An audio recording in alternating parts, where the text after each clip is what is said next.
Okay, my video for this afternoon is on Bible prophecy, but it also has to tie in with UniML. And so it's been a while since I've made one. I've been pondering on it and what to do and how to delve into this prophecy issue more. And so here's kind of my approach here. It's what I call mathematical theology. And it's based on mathematical principles, not so much linguistic ones, though it uses language as well. But and the thought is that in language you could make something that's not obvious. You could say something that's not obviously true. You could say, my birthday is on, I was born in December. That's a statement. Well, I wasn't born in December. I was born in January. So it's kind of hard to know if I just said that. No one would know unless they knew me,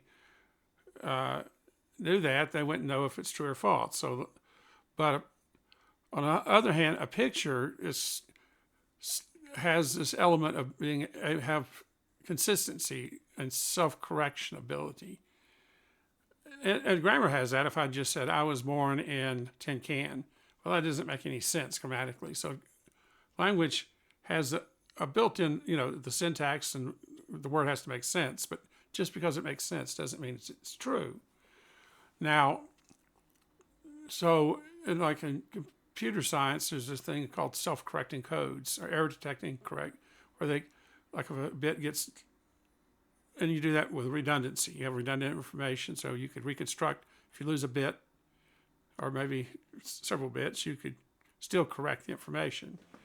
And the more noise there is, the more bits you add. If we're trying to get some signal from a spaceship orbiting Mars, you're going to need a lot of correction bits. Where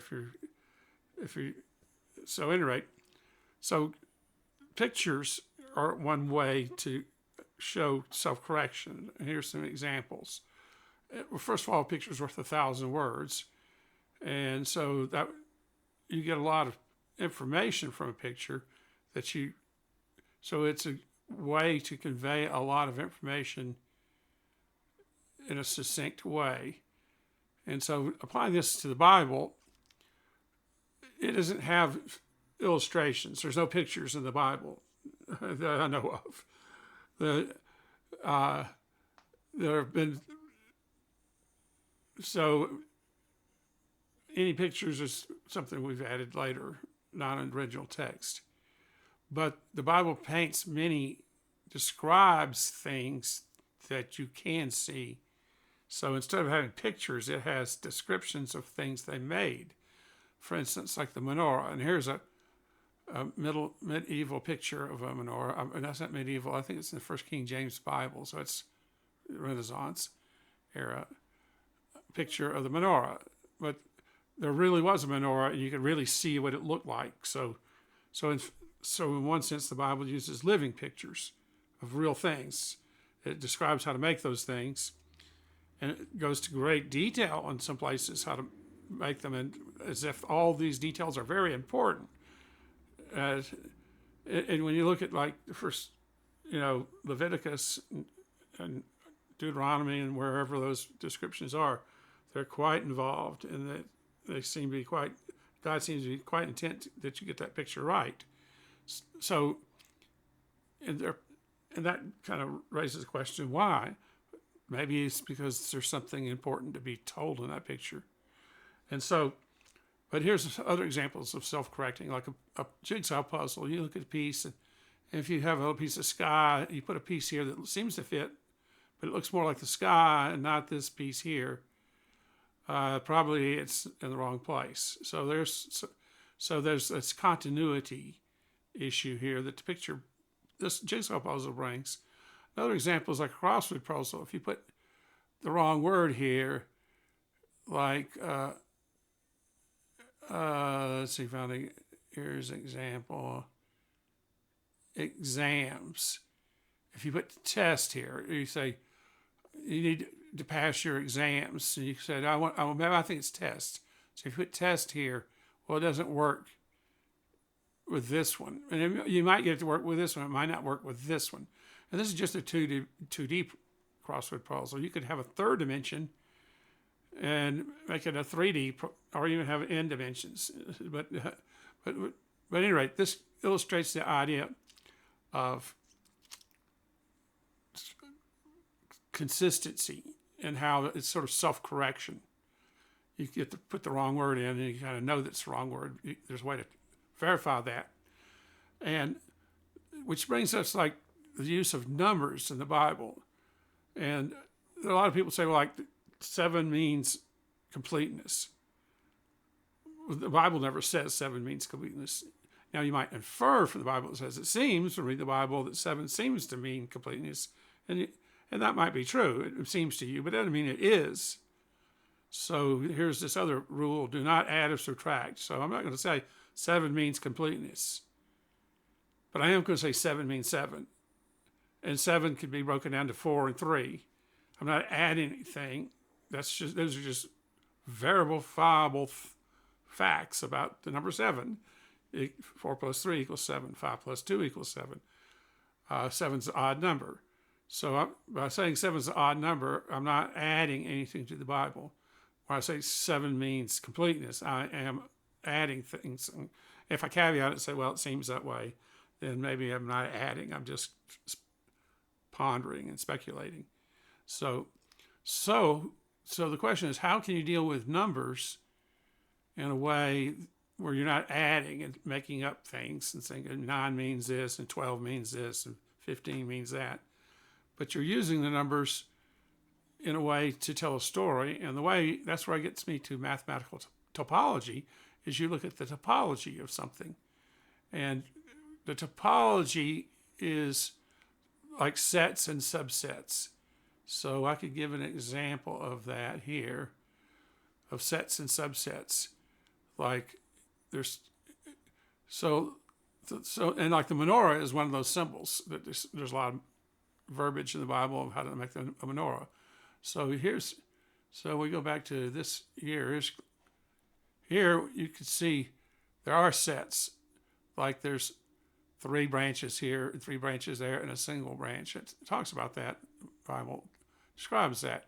And each branch has 3 flowers, cups and flowers.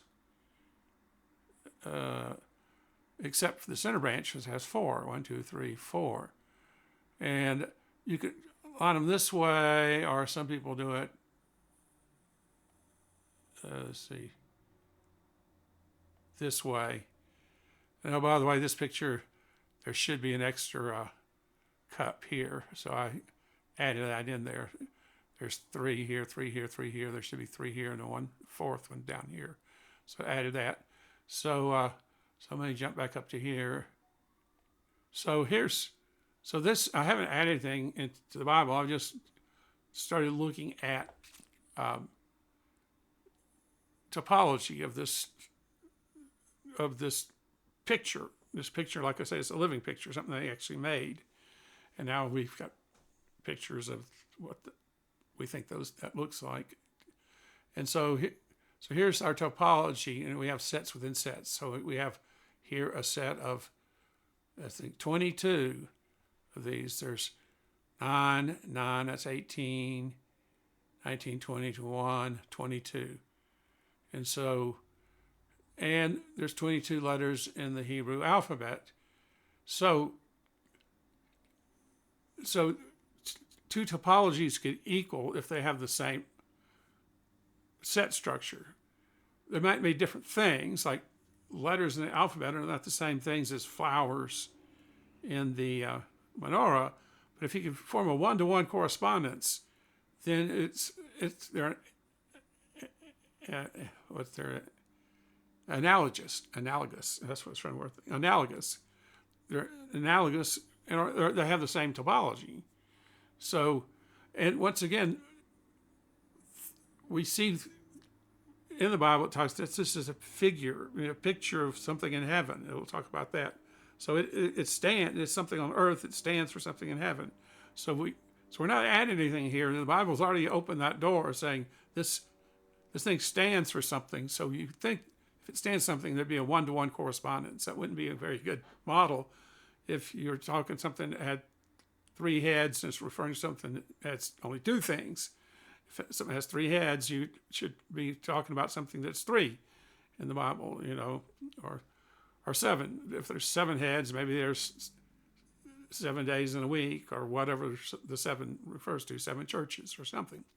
So once again, I'm not adding something, I'm just looking at these one-to-one correspondence. In this case, there's ambiguity, like 1, 2, 3. Is it goes, let's say 1, 2, 3, or does it go 1, 2, 3 down, or does it go 1, 2, 3 from the center, or maybe things go like alternate 1, 2, 3, 4, 5, 6.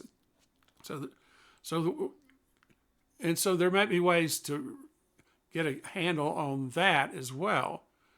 For instance, like, does this really, so this, at the highest level, there's 22 things here and 22 things here, but that just could be coincidence. Is there something in the menorah that gives us a clue that no, it's not a coincidence, or if it is a coincidence, it's a more unusual, odd coincidence than you might think.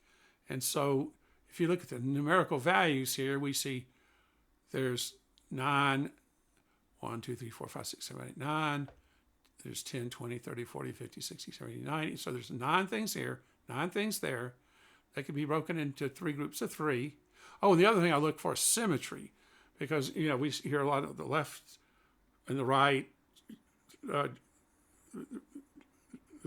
Jesus' disciples, one is sitting on his left and the right, and we see that Jesus sits on the right hand of God, and so here when we're looking, like we're looking at the menorah, if you're looking the other way, this is like looking at the menorah from the human side. If we look at it from God's side, looking back, this would be the right, and that would be the left. If someone's facing you, their right hand would be here, not here. So here's the right, and here's the left. But I'm going to use the other facing. So when I say left, it could mean right. When I say right, it could mean left. It just depends on which way your coordinate system is. So I'm going to just stick to the view of looking at the menorah, not from the human standpoint, not from God's standpoint. So from God's standpoint, this is the right, but this is on the left from our human standpoint, looking that direction. So we see that we have 9 things here and 9 things there and 9 things there and 9 things there. And we see there's 1, 2, 3, 4 things there, 4 things there. So we say, yeah, there's this one-to-one correspondence. So each one of those flowers or bulbs, whatever, there's complicated structures, could stand for a Hebrew letter, and it's like the Word of God. So there's a correspondence there, and it could be just like a memory aid, like colors of the rainbow. You might say Roy G. Biv to remember Roy, red, orange, yellow. Roy G is green. Biv, B-I-V, blue, indigo, violet. So it could be, it's not maybe some truth, it's just you might use it as a memory aid. But it might be more than a memory aid. It might be God's using this imagery to communicate something where you can, from the way it's structured, you can decide whether it's a good analogy or not. It has, like I say, self-correcting elements in it.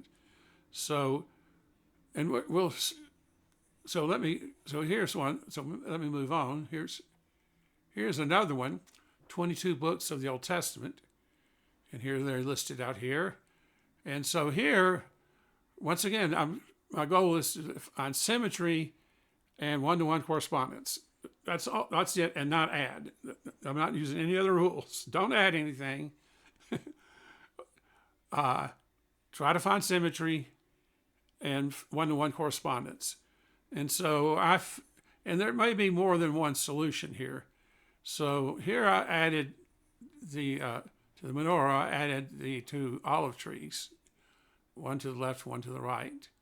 So, so, and it took me a while to figure this out, but at first I thought, now the other thing is, if you have an odd number, you're going to have one in the middle and an even number on either side. So say it's 5, you're going to have 2 on the side, 2 on that side, and 1 in the middle. Or if it's 7, you're going to have 3 here, and 1 in the middle. So you have 3 plus 1, that's 7. But if it's an even number, you're going to have like 2 on this side and 2 on that side and nothing in the middle. So odd and even are going to determine, so you can kind of see if something's in here, it's going to be odd numbers, but if it's not in the middle, it's going to be even numbers. And so when we look here, we see 5's an odd number, 8's an even number, and 9's an odd number. So we could already see that here's my 8. You can just kind of see here. I could have put a line here. So the 8 books of the prophets. So we think here it's like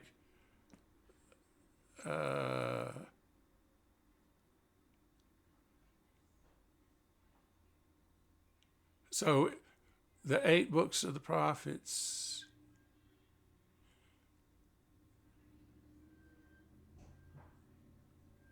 One, 2, 3, 4. So we start with Joshua. Oh, okay. Now here's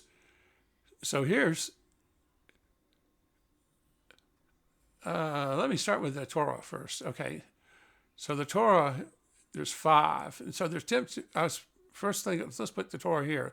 1, 2, 3, 4. Okay, it doesn't work. Put it here because there's 4 things here, not 5. But let's think. Okay, where's the Torah here? Where's Genesis? Right here. So I'll put Genesis here. And this is after fiddling around with it. And then I put Exodus, Leviticus, Numbers, Deuteronomy. So it's like here is,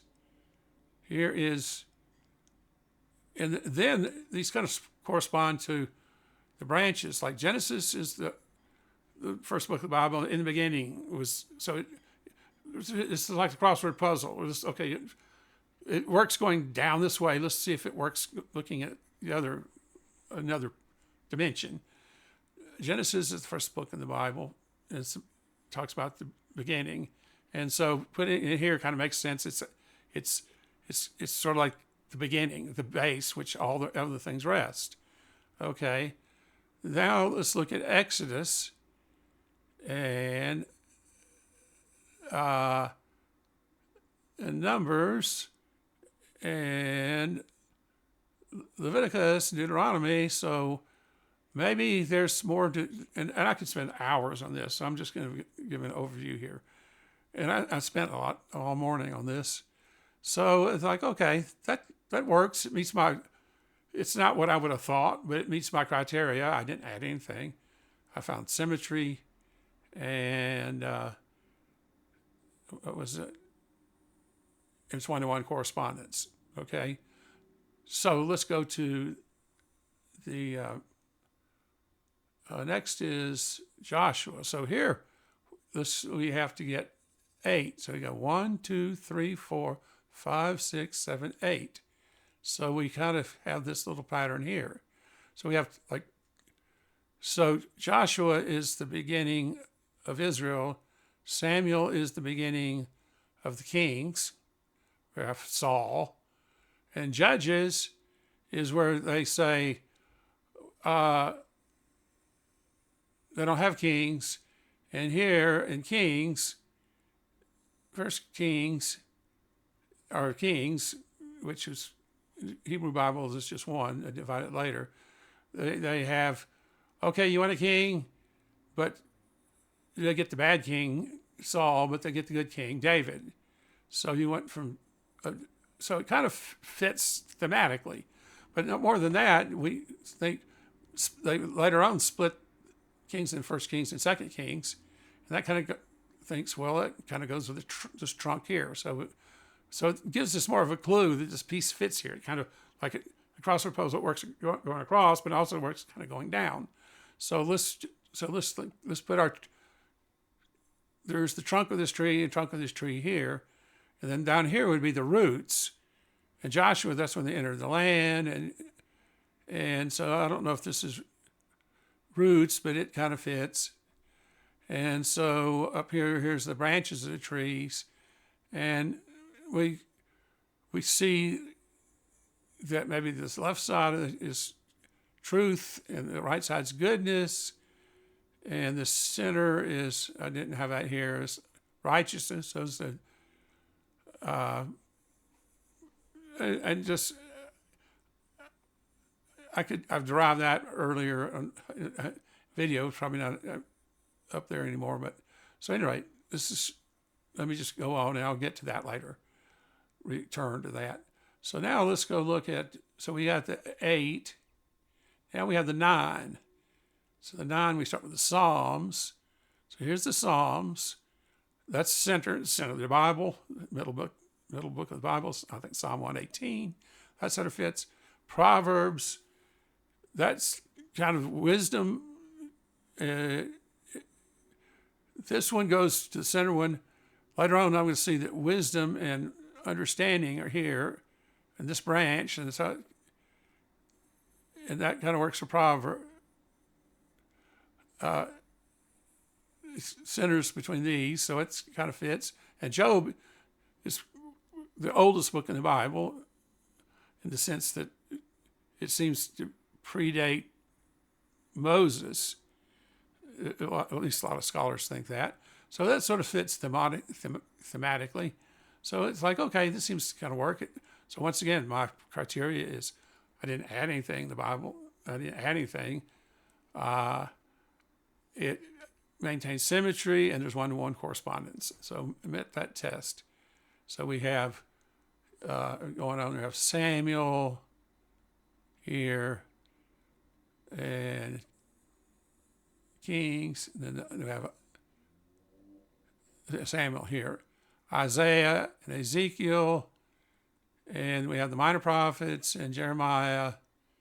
So so that's 1, 2, 3, 4, 5, 6, and I need 7, 8. 1, 2, 3, 4, 5, 6, 7, 8. So we have 3, 3, that's 6, and 2. So, all right, that's kind of fun. Let's go on. Move to the next one.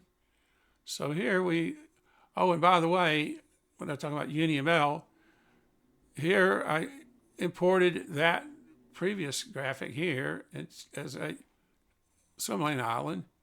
And here's my bookmarks. And see, here's where you can start building your model. So here's the Torah. And here's the 5 books in the Torah. So I made that as the set of the 22 books in this folder. And here's the subset, the Torah. There would be also these other 2 subsets. I didn't show those. And then the bookmarks. So you can see the process, because when we start describing things here, it just gets, you can only put so much in this picture. It starts getting messy. So here you can start importing them into your UniML model. I'm not going to do any more of that, but that's one of the reasons I've wanted to develop UniML, is to do Bible prophecy. I needed a tool to do that, but it does other things too. I mean, it shouldn't, if it really is universal, it should apply to lots of different topics, including Bible prophecy. So let me move on. Now we have 27 books of the New Testament, and see if we might be able to, once again, my rule, don't add, don't subtract, find one-to-one correspondence, and try to maintain symmetry. And once again, in this drawing, they left out that, so I added it back in here. So we have the 4 Gospels: Matthew, Mark, Luke, and John. And John is kind of special. It's kind of the base here. He's the disciple that Jesus loved. Now, that doesn't mean Jesus loved John more than the others. It's like, I think John meant that defines who he is, the disciple that Jesus loved, versus loving himself. He's loved by God.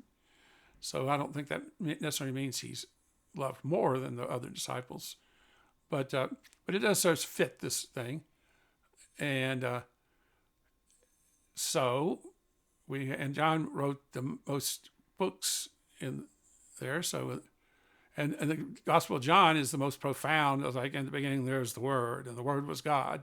So it sort of fits. Once again, our crossword puzzle. We're looking at it from different directions. Okay, then we have history, the Acts of the Apostles, and so there we have these bowls that feed the oil in this picture. So we have the two olive trees and the oil, and so we have here, and I'm just trying to fit things in here, Acts of the Apostles. So that's sort of like from the Genesis all the way up to the birth of the church, the Acts of the Apostles. And then we have here another singleton, Revelation, and it's kind of the future. So here's past and future. And then as far as the New Testament, Romans is the book that everyone goes, it's your go-to book if you want to know about the New Testament and salvation by faith and the importance of faith. So it's kind of foundational. And so why is Romans here? Because we have 13 books and something needs to be in the center if you have an odd number. So here's Romans here, and then we go through. Let's see if we have 1st and 2nd Corinthians. So we have 1st Corinthians here and 2nd Corinthians here. Yeah, that should be here. So that kind of fits. They're paired. So then we go next to let's see, Galatians. Where did it happen to my Galatians? I think Galatians should be here. Galatians. Oh, I jumped to the outside here. I could have put it here. So Galatians could have gone here or could have gone here. So in this case, I put Galatians here and here, but the more I think about it, it probably should have gone here. Let me just move up here. So I'm going to, and see, the idea is we get more things, and maybe when we look more, we can figure out which one is the right one. So we have Galatians, and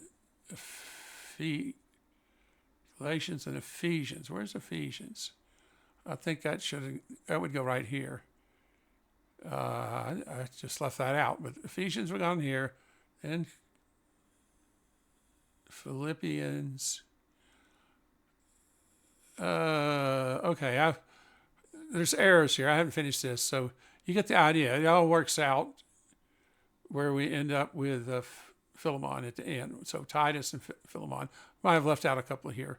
I'll fix that later. I just made this morning. I hadn't double-checked all this. So, and I make lots of errors. So now let's go to here, and I was going to look at another perspective here is we read about the Spirit of the Lord rests on him, the spirit of wisdom, understanding, counsel, strength, knowledge, and fear of the Lord. So let's look at the topology here. Once again, one-to-one, symmetry, and don't add and don't subtract. So we have kind of this three groups of two. So 3 groups of 2. So here we have in a center thing, the Spirit of the Lord. So we think the center might be this. Let me zoom out here. So the center is the Spirit of the Lord, and then we have 2 groups, the left and the right branches of 3. So we have 3 branches on this side and 3 branches this side, and 2 sides. So we could say wisdom and understanding of the first pair, excuse me, counsel and strength or the next pair, are strength and counsel. Counsel and strength. Oh, yeah, here. And then knowledge and the fear of the Lord. Knowledge and fear of the Lord. So, so that matches pretty well. And it's like these are outgrowth of the Spirit. There's one Spirit, just like there's one God, but God has three persons, Father, Son, and Holy Spirit.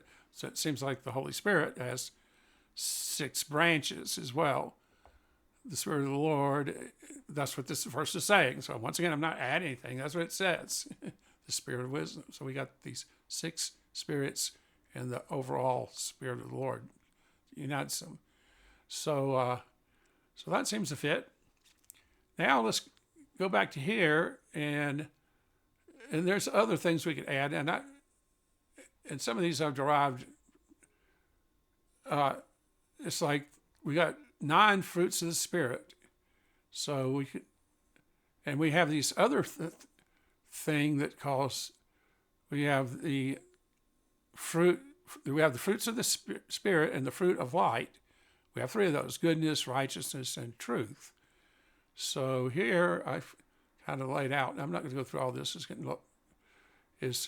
We have fruits of the Spirit. We have what? Where is that?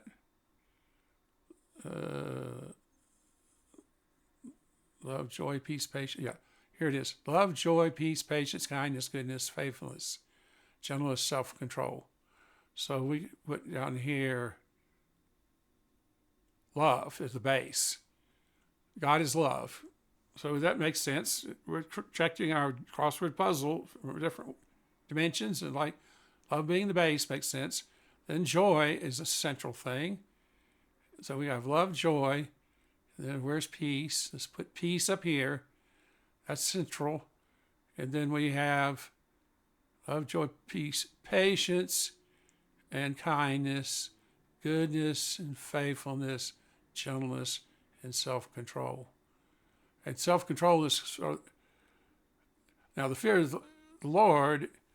Now, it could be I have this wrong. I'm not saying all this is right, because there's ambiguities. I could have put kindness here and patience here and worked my way in.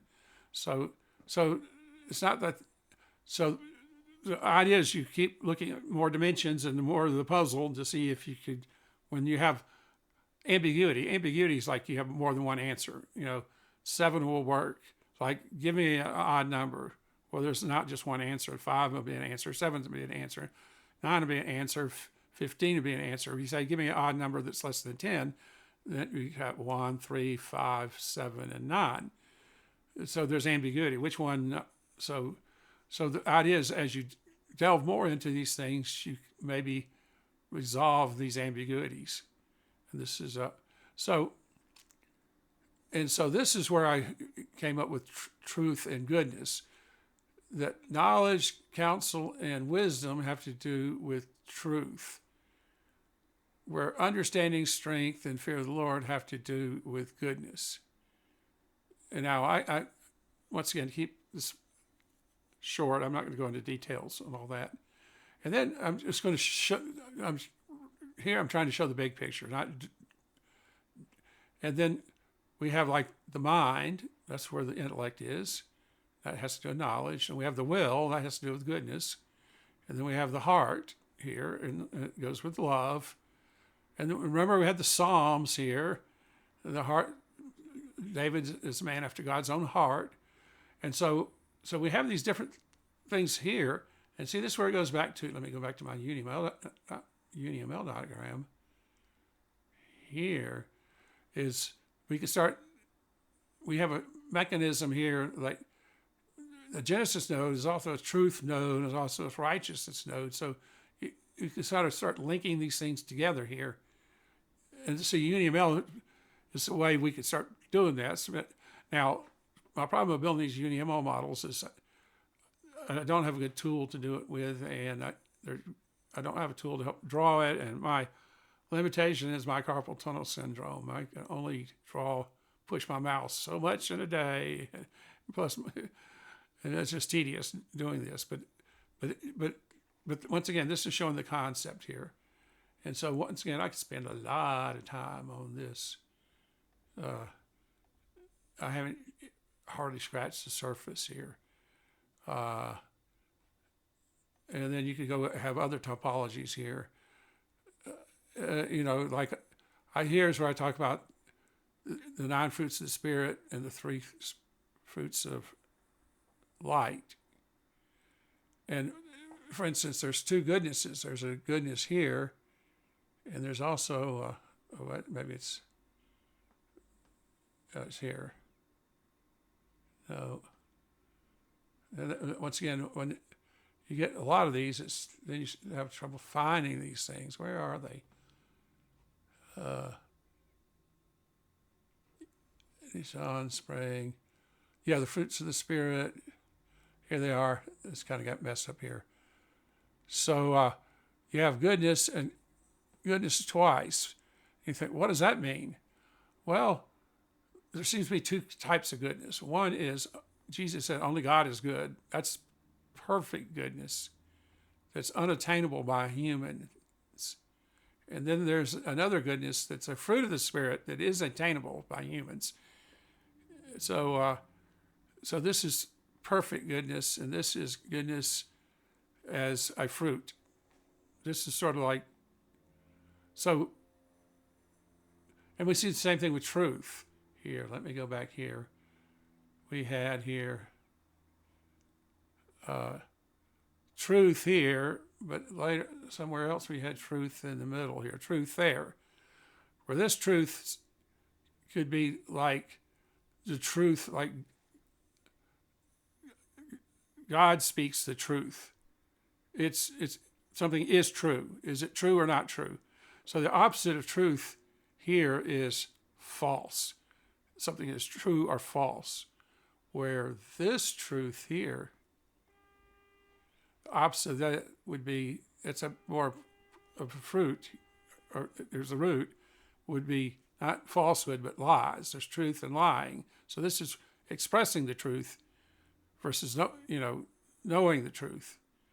So these are actions. Goodness is an action. Truth here is an action, speaking the truth versus lying, where this truth here is not speaking the truth, but knowing the truth.